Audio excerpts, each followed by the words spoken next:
अस्सलाम वालेकुम व्यूवर्स।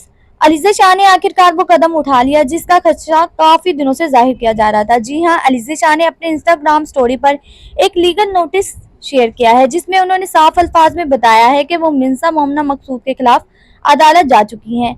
अलीज़ा ने दावा किया है कि मिन्सा मोमना ने इनके खिलाफ झूठा बहतान और किरदार पर मुबनी बातें फैलाने की कोशिश की है जिनसे इनके ज़ियाती और पेशा वराना जिंदगी शदीद मुतासर हुई है। नोटिस के मुताबिक अलीज़ा शाह ने कानूनी माहिरीन के मुताबिक तमाम सबूत जमा कर लिए हैं और अब वो सच को अदालत में ले जा चुकी हैं। ये कोई आम वार्निंग नहीं बल्कि बाकायदा कानूनी कार्रवाई का आगाज हो चुका है। अब सवाल ये है, मिन्सा मोमना की तरफ से क्या रद्द-ए-अमल आएगा? क्या वो इस इल्जाम का सामना करेंगी या खामोशी इख्तियार कर लेंगी? मदा बेचैनी से दोनों के बयानात का इंतजार कर रहे हैं। ये तनाज़ा क्या सिर्फ एक निजी झगड़ा है या इसके पीछे भी कोई गहरी कहानी है? जल्द सब कुछ वाज़ह हो जाएगा। आपका इस मामले में क्या ख्याल है? अपनी कीमती राय कमेंट्स में ज़रूर दें। वीडियो पसंद आए तो लाइक करें और अगर आप हमारे चैनल पर न्यू हैं तो हमारे चैनल को सब्सक्राइब करना ना भूलें। Thanks for watching. अपना बहुत सारा ख्याल रखिएगा। अल्लाह हाफिज़।